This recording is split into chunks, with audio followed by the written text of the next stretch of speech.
Yes, it is. Welcome to Task and Tuz. I'm Luke Tasker. This is Andy Fantuz. Every week, we're getting well into the season here, Andy. We've met for I think probably every week since the beginning of the season, since the Ticats Audio Network, since their birth into the media world, and it's been awesome. And now we finally get to have a playoff episode. We've got to be playoff edition at the top of our game. It's time to make it count. But good to see you, man. This is American Thanksgiving today down here, so I'm getting ready for a day full of festivities down my way. Yeah, this is we gotta make sure this is a good one because it could be our last, right? We got to go out there and leave it all on the microphone Leave it all in the and microphone, baby. don't leave anything to chance and cross all our T's. But yeah, now That's how good. how is Thanksgiving in the U.S.? Is it as wild as we all assume, just based on like football and the culture from up here? Yeah, it's a great holiday, and the football certainly adds a huge part of it that makes everybody's festivities fun. But I've always liked that it falls on a Thursday. This everyone takes the whole week off of work effectively, and I've got I've got a Thanksgiving celebration today at the in-laws, and then tomorrow at my family. I've got people in town. It's a big fun weekend. Yeah, we're looking forward to it. So so what's on the menu? So it's interesting. It's pretty much the same menu in my memory of my years in Canadian Thanksgivings, celebrating with the teams and families up in Canada.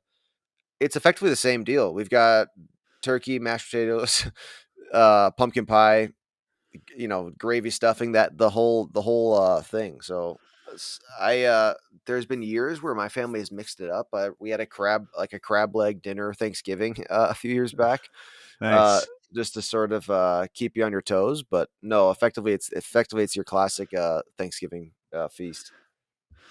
Oh, that sounds great. Yeah, I like how we kind of have it a little earlier, but I do respect the tradition of the American Thanksgiving, and I'll also be celebrating vicariously. So I'm gonna watch a little bit of Very football good. and spend some time with the family, and but more importantly, they're getting ready for the playoff game on Oh baby, Sunday, the that's Blackout it. at Tim Hortons Field. Have you That's played in right. a Blackout before? Oh, Yeah, we had a few back when we were in our time there. That's going to be awesome, man. The stadium's going to look great. By the way, for those listening, there are ticket giveaways daily on the Ticats today with Louis B. So if you listen in and you do have a chance to win a ticket to the game, and it's like Andy said, it's a blackout. So very exciting, man. This is going to be a good weekend. My first blackout experience at Tim Hortons Field was actually or sorry, it wasn't even Tim Hortons Field. It was at Ivor Wynne Stadium when I was a member of the Mm. Riders. And Oh, it was right when the Fantuz Flakes spoof came out. I don't know if you've ever seen that before, but the the Ticats media team put it together a spoof talking about Fantuz Flakes as a dandruff shampoo. And they were saying, "Oh, Andy," and they had like they asked me if they could do it first, which was very classy, yeah. and I said, "Yeah, for sure." And Kate McKenna was one of the ones leading that charge, and so it's like Andy Fantuz has been struggling with dandruff since his days at Western, and I always had that fro, so they're showing Yeah. me with these pictures Yeah. saying I was struggling with dandruff, and then they come up with three three kinds of Fantuz Flake shampoo bottles, and the flavors were or the scents were barnyard, corner gas, and watermelon. And Oh like my goodness. it was like a 2.5 minute video, like Yeah. well put together. It had all these actors. They were at a salon. All these people were using it. These kids with all these like really really country names like Billy Yeah. Joe and like all these. Yeah. They're like, oh, I love the smell of fresh manure in the morning. Really wakes me up. That is amazing. So I Oh, it always saw was the Fantuz Flakes. We had one in the stadium, like the one that you had signed, like up above the trainer's, office there. But I had never heard about the spoof. That's good stuff. yeah. So we did that year, the 2010. We did the Flakes, and then we were playing in Hamilton later on in that season, and the Ticat Media Group did the spoof, and I can remember vividly. It was Peter Diakowski like on the commercial, like, "Come wear your black to Iverwin Stadium, and let's like Yeah. black out these riders." And because you know how Saskatchewan always travels well, so there's lots of Yeah. green in the stands no matter what. Yeah. So anyway, that was my first experience, but it That's is a big, great. I like all these theme type of crowds because to me it always seemed to put a little more energy, a little more electricity in the stands, Yeah, it's and great. you feel it on the field. Like there's no question about it. I heard Simone talking about it this week. Who, by the way, I'm sure you heard the news. Most outstanding defense in the East. That's going to be awesome. Yeah, most outstanding defensive player in the East. So he's got a decent shot to win that Yeah. for league wide. But anyway, you heard him talking about it this week about when the crowd's roaring and he can't even hear and he can't hear Jovan and Cameron talking right next to him on the field. That's Yeah. a huge advantage then the opposing offense can't communicate. So yeah, wear your black and get to the game and cheer loud. Like Ticats need you. Andy, did you so after 2000? What was your last year in Sask? When did you come to Hamilton? Was it right after the Fantuz Flakes?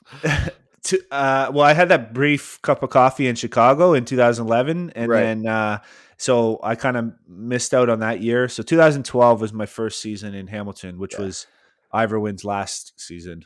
Yeah. Oh, that's awesome. That's funny stuff. Well, we'll get into some of the awards that the Ticats have been nominated for, but yeah, playoffs, man. I thought that maybe we could go back through some of our favorite moments of the playoffs, and I'm very excited not to spoil the moment, but one of my favorites was including the two of us on the field at the same time. But for our playoff edition, let me fire some questions at you that we can go through. So first of all, the your favorite playoff game of your career, and I'll start this one off because this was speaking of Tim Hortons Field, one of the best, I think probably still one of the best moments in Tim Hortons Field, and that was the first year, 2014. And one of my favorite playoff games of all time was the Eastern Final there. It was, I want to say, a 4 o'clock game. And the only reason I say that is I remember it ended in the night at dark in the nighttime. We had just beaten Montreal 2 weeks earlier there, and like it was. Oh, well, we went undefeated at Tim Hortons Field that year. And so we ended that streak off with a playoff game victory against Montreal, who was still a good team that year. I mean, it was not it was not in the bag that we would take that game. And like that moment just with the Tim Hortons Field was finally up and going. The fans were in there loud, and to beat Montreal, then to go back and get a chance at the Grey Cup, that was probably one of my favorite playoff games. Yeah, I remember that one vividly too. The Stripley whistle was like kept running. Right. Oh, it was epic, and they had the Yeah. flyover. Uh, I love the flyovers. By the way, not to get off topic here, but Dude, um, I love them. I think it's huge. The best flyover I ever saw, I unfortunately was not playing in it. I was at the Grey Cup in Edmonton in 2017 for like the award ceremony. And man, I don't know if it was the like Canadian like Royal Air Force or like they flew, it looked like 20 like red jets like over and like depart and like parted over the stadium. It was the coolest flyover ever. It was unbelievable. yeah, I remember that.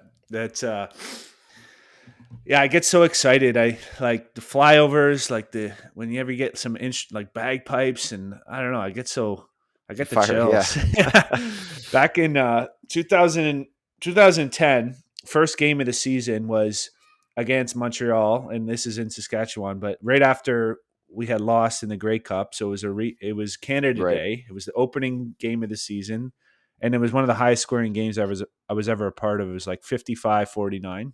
Wow.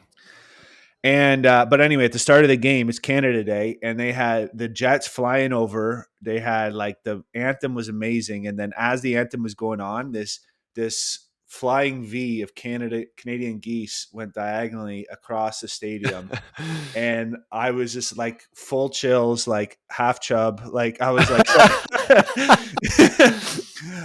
it was epic, man. I'm telling you, it was just one for the books, and that Yeah, was an amazing game. But yeah, it's anyway, back to amazing. your question. What was your favorite playoff game? Well, Yeah, I mean, I did win one Grey Cup, so right, of course. that one stands out for me. But I think it's the games where you just have the whole for like as an offensive player, when you have the offense just clicking. Yeah. And like I think of the 2013 East Final. I think of the 2007 Western semifinal, and I think of the 2010 West Final, Mm. or sorry, West semifinal. And to me, just because it's like everybody's eating, it's a high scoring game, and just the fans, it's just so exciting, right? Um, Yeah, it's amazing. so those ones to me as an offensive player stand out. Yeah, the Oh, my also the go ahead. sorry, not to cut you off, but even though we were on the wrong side, like that game in Ottawa on I was 2015, I was gonna say, I know. like That was we should have won that game. Like oh, you win that game 9 out of 10 times, but 100 exactly. we And didn't win that offensively, time. we were just rolling that game. That was such a fun game to play. 100% I've never had so much fun playing a game in a game that we ended up losing than that. Like that was crazy. Like Yeah. we were just rolling down the field, like interesting play calls, cool things. We'll come back to that game, but the last season, 2019, excuse me, 2018, uh, was by far my best season of my career.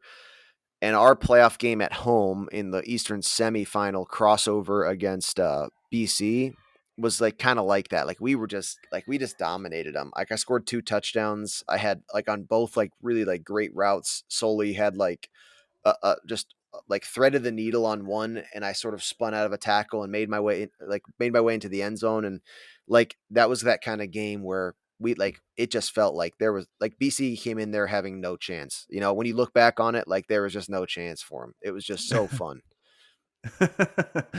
Oh, it just made me think of that time when you threw the ball up towards your family, and your brother like dove like 3 rows ahead of him to dive and Oh make a my diving catch gosh. in the stands, and I was like, have of the course that's a Tasker. He's oh, just it was jumping over people. unbelievable. Yeah, it I was. got the TSN copy of that. Like they caught him a little bit, but like man, what game was that? What did I score that touchdown? I think it was maybe against Toronto, and I hucked it like the crazy thing about it is I didn't see them. I just knew where they were sitting. Like I couldn't make eye contact, and I hucked it up to him because we had always talked about if this would be cool for me to do this and like try to get the ball to them. And sure enough, my older brother literally laid out forward in the stadium. Like he dove for a ball like over top of people down the stadium and crashed, banged his ribs, would like ended up down like in the floor of the like on the floor of the stadium. My yeah, that was my oldest brother. My youngest brother is got him trying to pull him up. His ribs are all banged up, and sure enough, he caught the football, which he still has in his house today. It was so awesome, man. Like it just you talk about the best catch in the stadium that night, and the guy was probably had a beer in his hand. Like it was really pretty phenomenal. Yeah, yeah, that was epic, man. TSN, unfortunately, like the camera, you see like this flash of color come through the camera, but they had to cut away to whatever it was like happening at the time, the touchdown celebration or whatever. But like you could really see him like just all of a sudden lay out, and the camera cuts out. Maybe that was my best playoff catch ever. That's funny. um, okay, so now I've already given away my answer here, but your best play ever in the playoffs, and I'll let you go ahead before I tell my story. My best play would be the winning touchdown from the 2007 Grey Cup.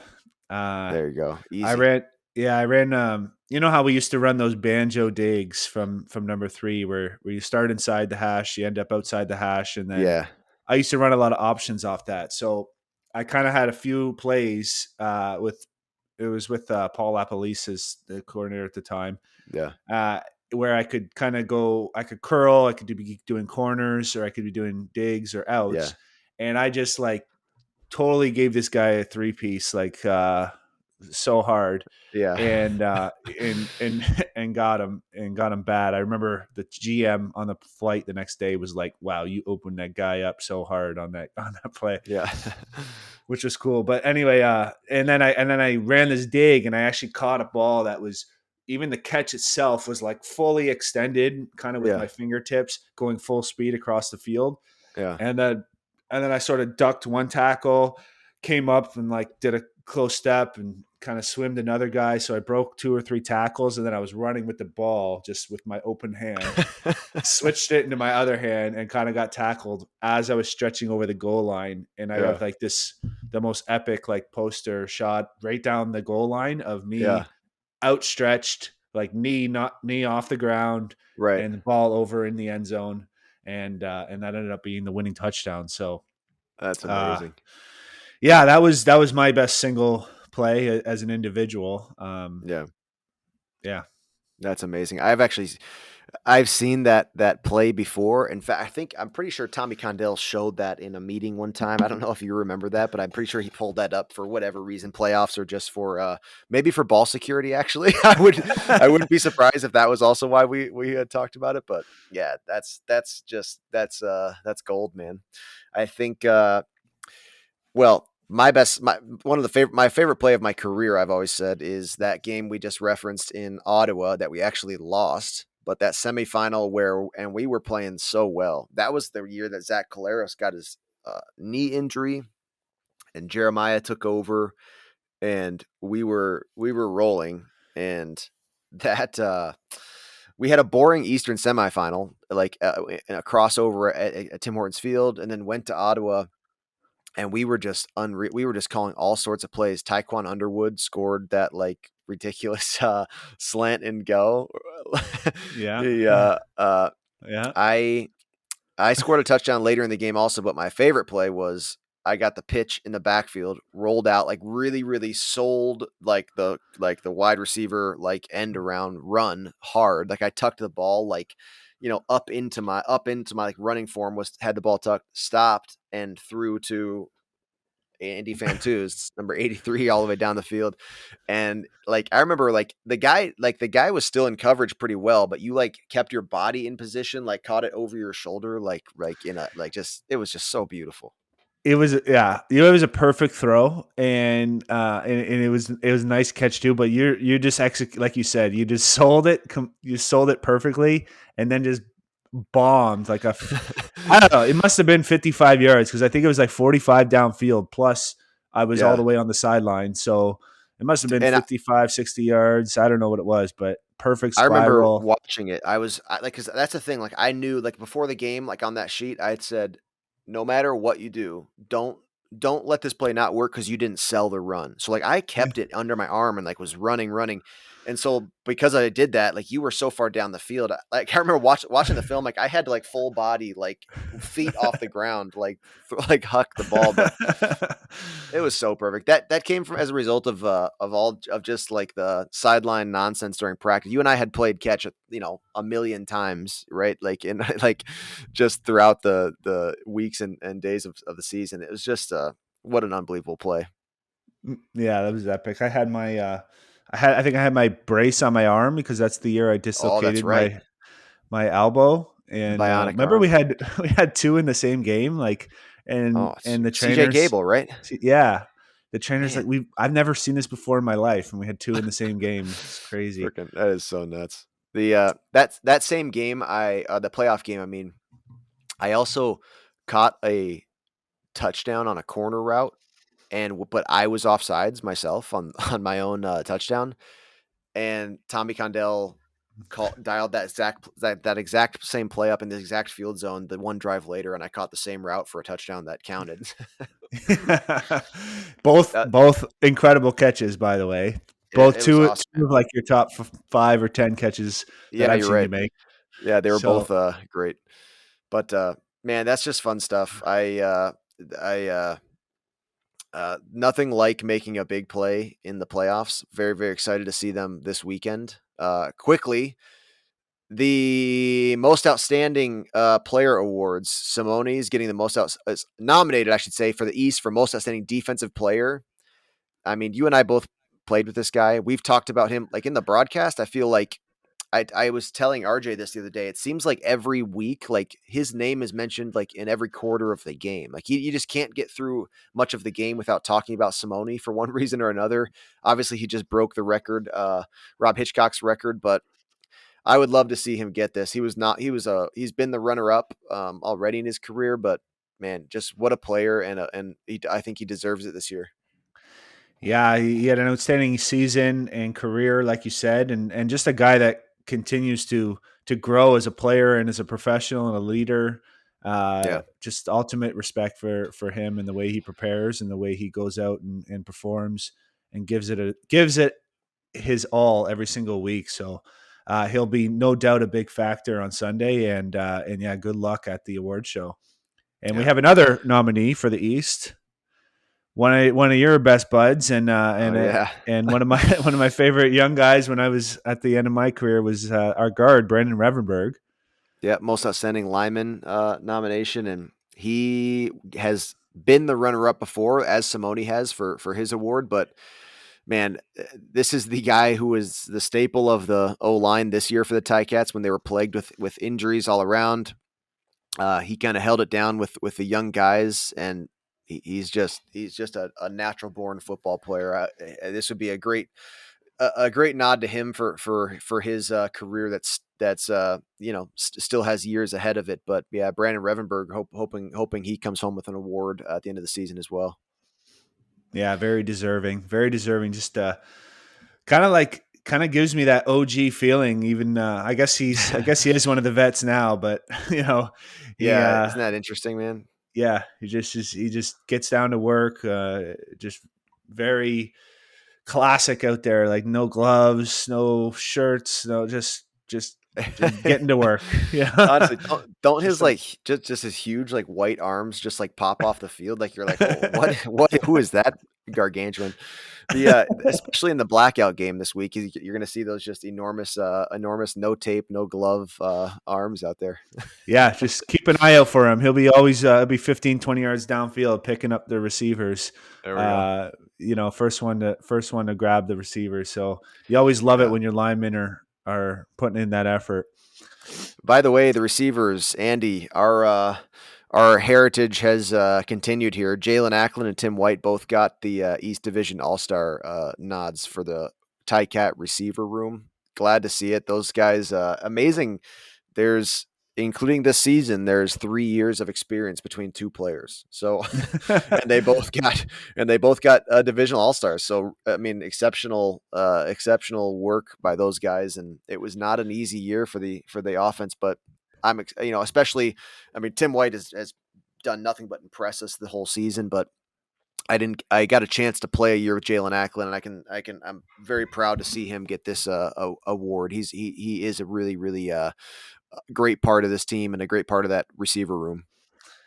Yeah, both those guys have been aggressive and gritty all year long, and like you said, like Tim White just continues to impress, Yeah, and Jalen's kind of been that staple all year long, and the only staple really in the receiving core for the yeah. Cats that have been there the whole year. So good, congratulations to those guys. Another offensive player, their tackle Chris Vanzile, who was 2019 most outstanding lineman in the league, but he missed the first chunk of the season. So obviously played extremely well when he was in there to get East Division All Star. So congratulations to Chris.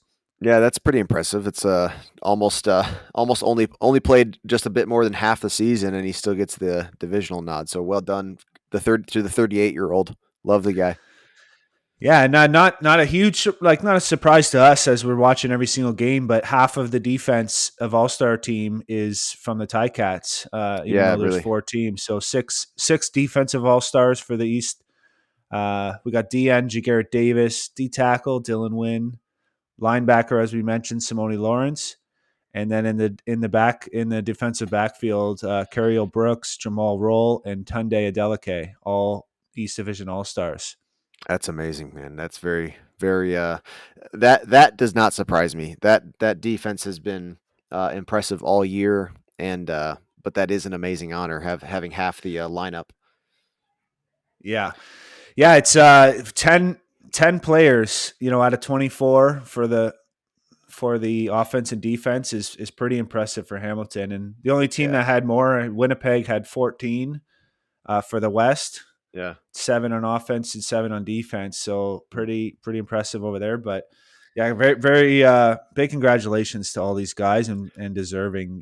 Carrie Brooks has been a ball hawk all season. The guys don't yep, even want to. QBs don't even want to throw against them. We yeah, continue to talk about Tunde Delicate, and how he's all over the field.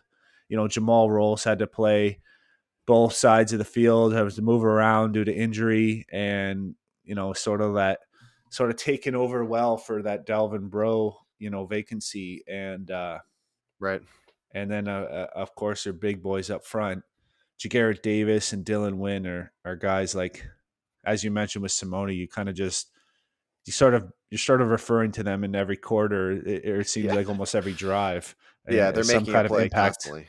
Yeah. Yeah. Well, good stuff, man. That's exciting. We are looking forward to the Blackout game. Be sure to tune into the Ticats Audio Network for the content leading up to the game this week, and then hope to see you in the stadium come Sunday. Andy, I'll see you there, brother. Yeah, hopefully there's. I don't know if there's still tickets available, but make sure you get your tickets because it's gonna be an electric atmosphere. Yeah, it'll be So great. I will see you there, and I can't wait. Have a All happy right, man. Thanksgiving. Yeah, you too, buddy. Thanks.